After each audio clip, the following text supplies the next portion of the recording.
जरा एक तारीखी सुनो, इस्लाम की पहली लड़ाई हुई जंगे बद्र। मदीने से मुजाहिदीन निकलने लगे।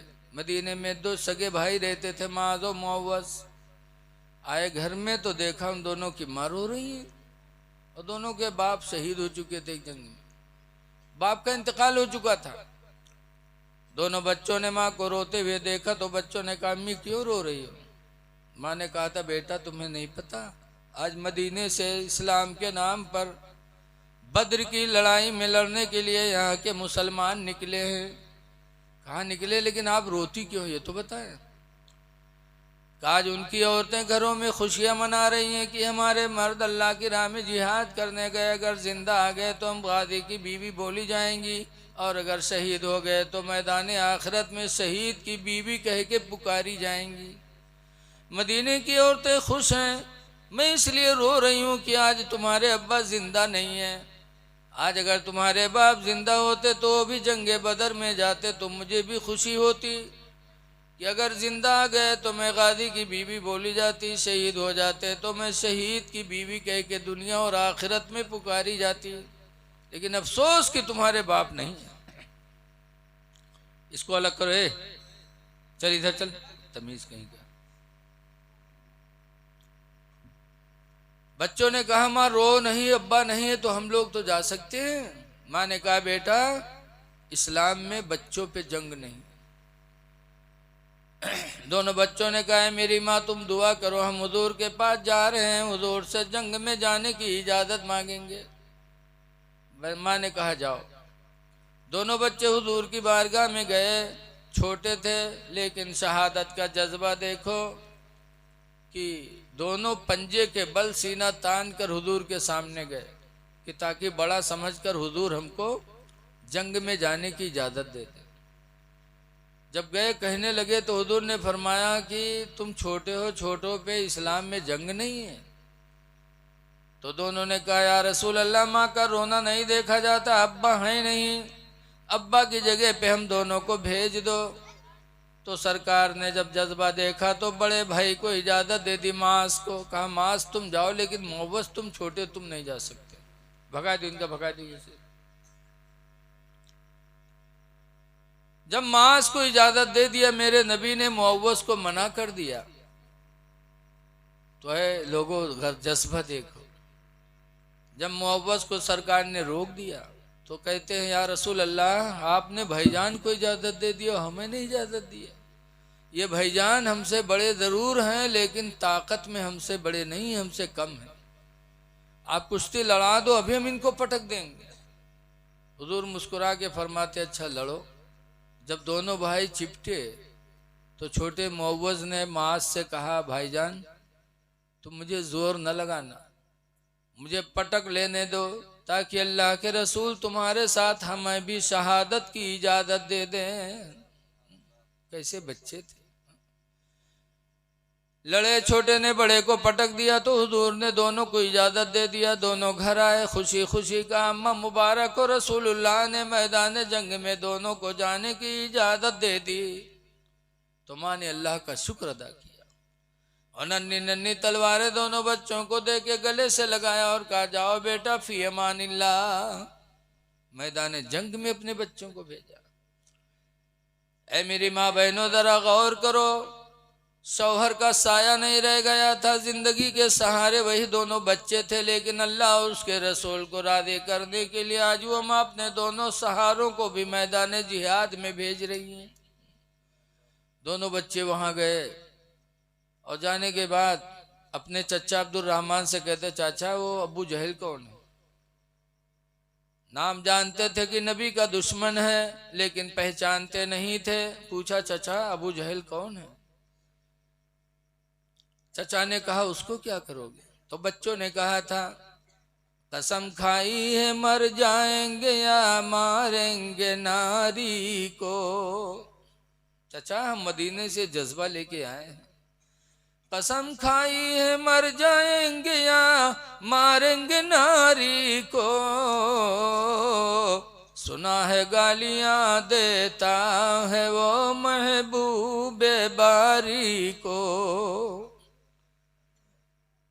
अब अब्दुर्रहमान बिन औफ ने उंगली का इशारा किया, कहा वो अबू जहल है। जैसे उंगली का इशारा पाया, दोनों बच्चे झपटे और एक ही वार में अबू जहल के दो टुकड़े कर दिए। नन्ही नन्ही तलवार थी, लेकिन पड़ी तो अबू जहल भी दो टुकड़े हुआ, घोड़ा भी दो टुकड़े हो गया। सबने जम करके हमला कर दिया कुफ्फार ने। तो हजरत माज शहीद हो गए, मुअव्वस छोटे वाले शहीद हो गए। माज लड़ते रहे, जब उनका दाहिना हाथ कटा, थोड़ी सी खाल रह गई, हाथ लटक रहा था। माज ने पैर के नीचे रख करके हाथ को नोच दिया और नोच के फेंक दिया। बाएं हाथ से लड़ते रहे, यहाँ तक कि जब जंगे बद्र में मुसलमानों को कामयाबी मिल गई, तब माज गए, वो हाथ उठाए, हुजूर के पास गए, कहने लगे या रसूल अल्लाह सल्लल्लाहु अलैहि वसल्लम, ये हाथ हमसे अलग हो गया। हुजूर ने वो हाथ लिया और माज के पखौरे से लगाया और अपना हाथ मेरे नबी ने फेरा, तो माज का हाथ पहले ही की तरह फिर सही हो गया। न कोई ऑपरेशन, न कोई टांका, न कोई प्लास्टर। फिर उसी हाथ से कई जंगों में माज शरीक हुए। यहाँ कहने का मतलब ये कि आज हम अपने बच्चों को मदरसे में पढ़ने के लिए नहीं भेज पाते, अजान होती अपने बच्चों को नमाज के लिए मस्जिद नहीं भेज पाते। और एक वो ज़माना था कि ज़िंदगी के सहारा दो बच्चे थे, उन्होंने अल्लाह की राह में शहादत के लिए भेजा था। ऐ लोगों, शहादत का जज्बा पैदा करो और अपने सहाबा के किरदार को अपनाने की कोशिश करो। अजान हो तो खुद मस्जिद पहुंचो और अपने बच्चों को लेके जाया करो। जागना है जाग लो अफलाक के साए तले, और हश्र तक सोना पड़ेगा खाक के साए तले। जग लो। देखो, आज के इस पुरफतन माहौल में हमको आपको बहुत सब्र करने की ज़रूरत है और संजीदा रहने की ज़रूरत है।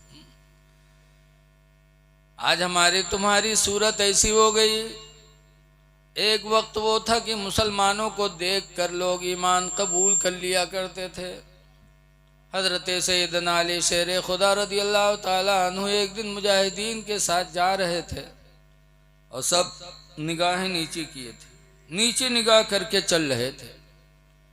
इतने में गिरजा घर मिला, पादड़ी उसमें रहता था। जैसे हमारी मस्जिद में इमाम रहता, वैसे यहूदियों के गिरजा घर में एक पादड़ी रहता था।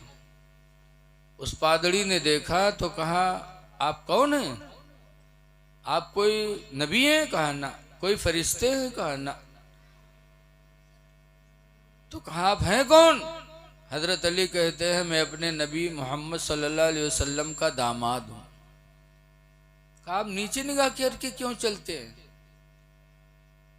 तो हजरत अली ने फरमाया था, मैं निगाह इसलिए नीचे करके चलता हूँ कि जिस नबी पर मैं ईमान लाया हूँ उसी नबी पर कुरान उतरा है, और उसी कुरान में अल्लाह ताला ने फरमाया, कुल्लिल मोमिनीन, ऐ नबी मोमिनों से कह दो, मुसलमानों से कह दो, यगुद्दू अबसारहुम, अपनी निगाहों को नीचे झुका के चला करें।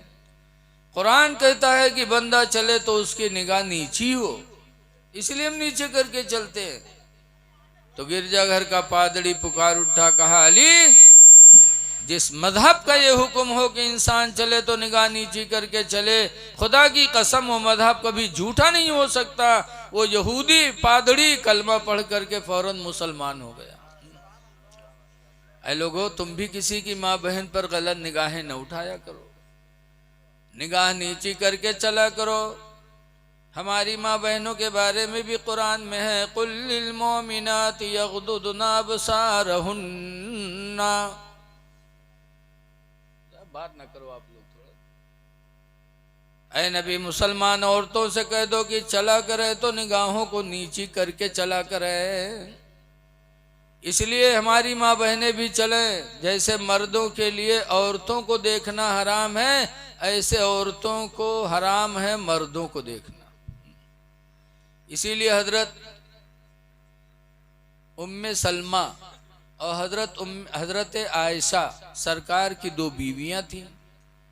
बैठी थी। एक नाबीना सहाबी थे जिनका नाम था अब्दुल्ला इब्ने उम्मे मक्तूम। अब्दुल्ला इब्ने उम्मे मक्तूम नाबीना सहाबी थे, हुजूर के पास आए मिलने के लिए। तो हुजूर की बीवियां बैठी थी।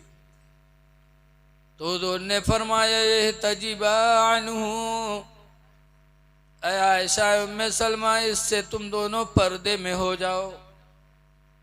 तो हजरत आयशा कहती हैं अलैसा हुआ आमा, अल्लाह के रसूल क्या ये अंधा नहीं है? ये तो अंधा है, हम लोगों को देख भी नहीं रहा है। फिर सरकार ने फरमाया हुआ आमा, वो तो अंधा है, वलस्तुमा आमा, और तुम दोनों तो अंधी नहीं हो। तुम तो देख रही हो, जैसे उसका देखना मना वैसे तुम दोनों का देखना उसको मना है। इसलिए आज ये चीज़ हो जाए तो इंशाअल्लाह हमारी माँ बहनें कंट्रोल में हो जाए। आज हमारी बच्चियाँ बिगड़ रही हैं, आज हमारा माशरा बर्बाद हो रहा है, चाहे हिंदुस्तान हो चाहे नेपाल हो।